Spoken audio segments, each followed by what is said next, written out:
All right, so a lot of you have still not gotten the picture, but let me show you something, right? Because there will be no network. History is a graveyard for contending opinions. When we introduced Carida, we decided to have an application for those who don't have fingers. So that we are looking for all-inclusive electoral process. But you know what happened? Politicians connive with INEC full staff. That application for only those who don't have fingers was now used to use incident form. The whole of community no longer have fingers and all of that. You see, discretionary power can be abused. The danger of what is going to happen in 2027 as follows. At the polling units, presiding officers' life are going to be in danger. Because where Nigerians are gathered, results of polling have been announced. Everyone could look at his telephone and you could see network. But the presiding officer says that there's no network. You are going to put the life of that presiding officer in danger. Meanwhile, the children of all the political elites are not going to be at the polling unit. It's the youth corpus that they are going to be faced with. This is a clear danger. Okay, so I want to come in here. Thank you for all of this you have said. See, as a patriot, the truth has to be said. The horse has bolted away from the stable. We know that those that supported card reader and they called for electronic votings are the ones against it today because it's not going to benefit them. But we know how they spoke to you, supported card reader and all of that. So they have gotten what they want. As we speak today, what's on the IRF is not justiciable. Can you tell us some secrets of rigging so that people can be aware going up to the elections and what people should do as we speak? The matter is already gone. This house we have, they can't be trusted. They are rubber stamped. They've already passed what they want to pass. It is us Nigerians that remain now, those that still have the interest of the country at that. Point out the areas they might likely use to rig with the law that is on ground and how Nigerians can be aware. Yes, why pointing that? Because actually it becomes this whole engagement. But the fact that I have accepted this invite, we have to. You know, will not relent. I say this as a academic. But let me quickly say this here, and that is that for 10 years, particularly from the Jega leadership up to Mahmoud Yakubu, so much effort was done for e-transmission. There was the INEC NCC report on electronic transmission, which was ready as at 2018. Remember that under the Buhari administration, regrettably, a government that came in through the risk that most of us took, they refused to have amendment to the act. It was only in 2019 that there was no electoral act to amend all the issues we identified in the 2015 election. What was the reason given? Well, that ECOWAS required that 6 months to a process they commenced in 2016. Eventually, there was no electoral act in the conduct of 2019 election. Now, when the debate with respect to the 2020 electoral act, don't forget that Buhari regime rejected all the bill 4 times. Yes. Rejected it. Those around the president ensured that it was not done. But there's no book of remembrance in our country. If not for those of us who did the right thing in 2015, those in power in 2015, they will not be there today. Yes. But the moment they came in, they eliminated everybody that was not the director and all of that. Yeah. That is what happened. So now, when we in 2021, when the debate came up, the debate was premised on 2 grounds: that INEC was not ready, and that there was no national infrastructure. When that debate was going on in 2021, in respect to 22 Electoral Amendment Bill Act, INEC was never invited. And I likened, and I addressed the press conference. I said, why is it that we are behaving like some of the group of people I saw in America? They discuss about the right of abortion of women, but women are not part of it. Do men get pregnant? Why is it that those who are not conducting election are the ones saying INEC is not ready? That led to a statement issued by the commission to the effect that the commission had carried out 10 years of piloting. As a matter of fact, as a commissioner in Cross River State, Leah Imoke's second term election was conducted, and we pioneered the first under Jega leadership. The transmission of results from the wards in the 18 local government, like your studio here, I sat in my office and I was seeing the result, and they were updating from each of the ward local government. So because of time, all the arguments, they don't make it. We know they are lying already. We've debunked all the arguments long ago. It has been passed. So how can we, the areas they are going to use to rig, tell Nigerians, we've made it in the past. We know they are the consequence, the danger of what has been passed is that we are bringing back what we call incident form. This is another version of incident form. Yes. Because there will be no network. History is a graveyard for contending opinions. When we introduced Carida, we decided to have an application for those who don't have fingers. So that we are looking for all-inclusive electoral process. But you know what happened? Politicians connive with INEC full staff. That application for only those who don't have fingers was now used to use incident form. The whole of community no longer have fingers and all of that. You see, discretionary power can be abused. The danger of what is going to happen in 2027 as follows. At the polling units, presiding officers' life are going to be in danger. Because where Nigerians are gathered, results of polling have been announced. Everyone could look at his telephone and you could see network.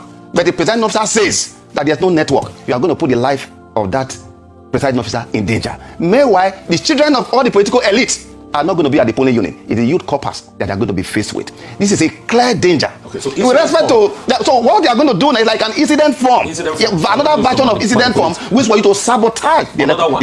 Can we take another one so that we be revealing all these secrets to the people? No, I don't think any of these things I would like to say here. Let's say it. That's why people will hear it. Because first, one of the danger of what they are trying to do is this. You know that in 2015, in 2019, there were evidence of collusion of some of our staff when they gave the serial number of EC8A in certain polling units for people to print. So when you now have what do you call it from EC8A that have the same serial number and the essential feature, and they are transmitted to the IRF, which one are you going to pick? So they're going to print EC8A. Yes, because in 2015 it happened. Yeah. In 2019 it happened. When INEC went to court to charge, some of the people came to the Senate. One or two persons, it was a common knowledge, came to the Senate. They produced INEC results. But the essential features were not complete. INEC went to court. Regrettably, the court upheld a fake result produced by, even when INEC distant, it said that this is not our original copy of the result. I see that. Second, and thank you so much. It's not just the legislature, because now you've also looked at even the judiciary. And even in the case where you came out to give evidence, they still ruled in favor of a result that was not produced by INEC. So even though the legislature is in the eye of the storm currently, it is across the three tiers of government: executive, legislature, and judiciary, in terms of how badly our elections have been run and how credible they are. What is the way out? Because I don't want to leave people feeling despondent or increasing voter apathy for Nigerians who are watching. I want us to still have that sense of a light, despite how dark the tunnel is. So what is the way out? And maybe that's why Rufai was asking the question around where are some of the errors. Because no matter how bad it seems, there are still people who are willing to go all the way in defense of democracy. What are the options available? The greatest option that we have is the judiciary, that must stand tall and mighty in defense of democracy and the rule of law.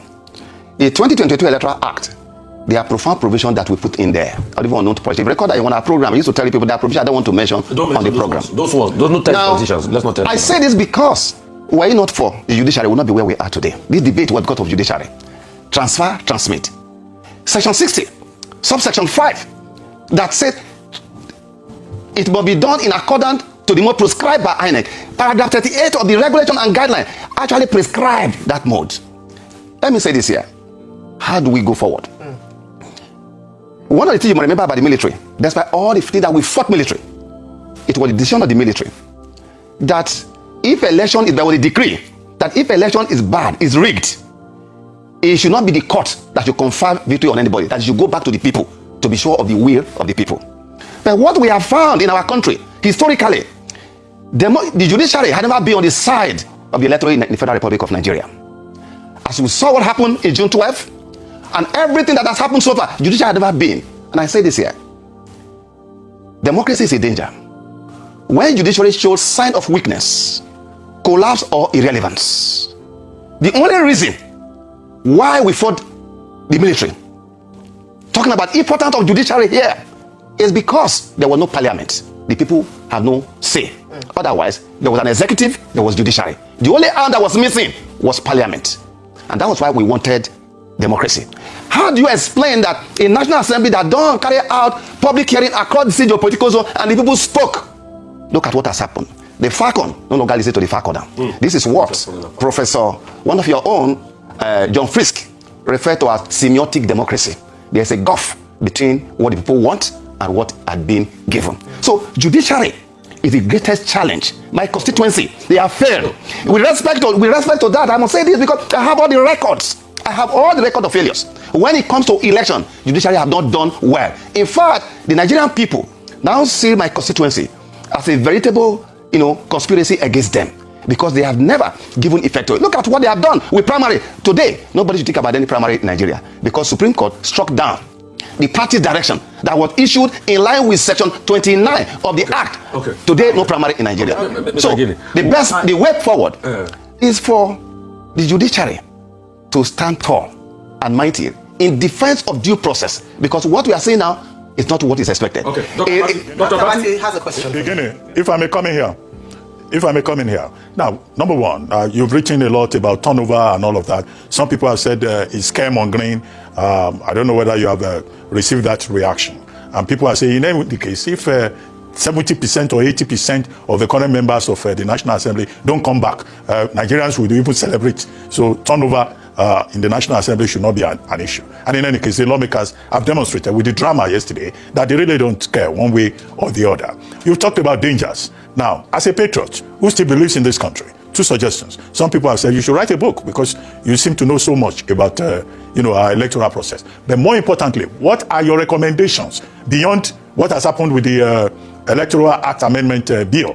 What are your recommendations? You've talked about the role of the judiciary. How about the security agencies? How about the media? How about civil society generally? Without falling foul of the allegation of trying to incite people when you say there will be danger at polling units. That could discourage people. As a former chief electoral officer yourself, you should be encouraging people to come out. But what do you recommend?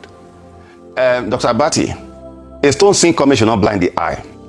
And when I give my advice, the reason why I broke my silence before the decision taken was to offer the nation, particularly members of the National Assembly, the opportunity to know this. With respect to the figures given out, all you need to do is to go and check the list of those who were elected in 2019, compare it with the list of those who were elected in 2023. That will give you the figure. With respect to why, it does not really matter, that it cannot be correct, because we have had brilliant legislators who are so good, who were brilliant, independent, showed integrity, but because governors are the one that will determine who becomes a member of House of, who get a ticket to go to the State House of Assembly, to House of Rep, to Senate, most of them did not return. And when you don't return, the only fallback position would have been in a robust system that you have put in place to be able to secure you. That is why it is very important. Now, when you talk about scaremongering, there's nothing about scaremongering, because, you see, it is the home of a coward that people usually gather to point at the tomb of yesterday's warrior. A young man that I recommended must be given a job from Osun State, who is now still working when I was the commission, demonstrated bravery when he was about to be killed. Certain safeguards were not there. When you say that, give an option to a presiding officer that if there is no network, there will be no network, because the capacity to connive the states, to connive with mobile network operators, not to allow network to go on, is there. I don't want to mention the state. In 2007 and 2023, that state ensured that on governorship election, they jammed the entire system so that nobody could get in touch with what they were doing. What we are doing now, it is terrible, because even though the fact that you transmit directly, there are other things that those people like to do during election. You have to look at ad hoc staff recruitment. Who are the people you are going to recruit? Because in the final analysis, from INEC leadership headquarters, INEC office at the state, INEC office at the local government, that is where the party ends.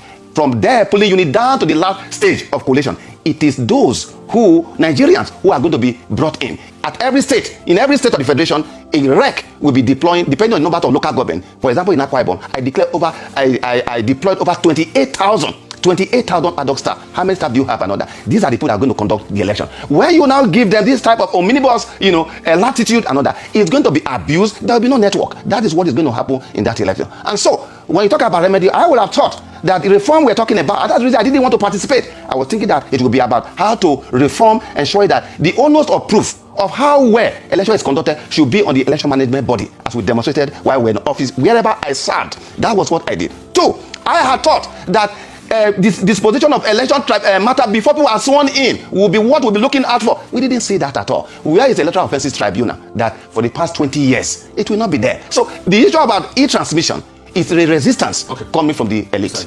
The question I've been asking everybody that they can't answer me. With what they have passed. Let me ask you. Will you then recommend to President Bola Ahmed Tinubu not to sign the bill as it is? It is by indeed humble recommendation to Mr. President that You are a man of history. You were a senior man to very many of us in the struggle at the time when the journey of Nigeria and the prospect of democracy was less certain. What is going to be presented before you is a recipe for chaos. It's a recipe to undermine all that you have done while we were in the trenches.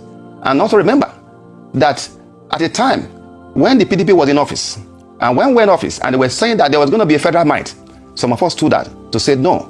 In 2015, it's going to be the might of the people, not federal might, but the might of the people through the ballot that should determine what will happen.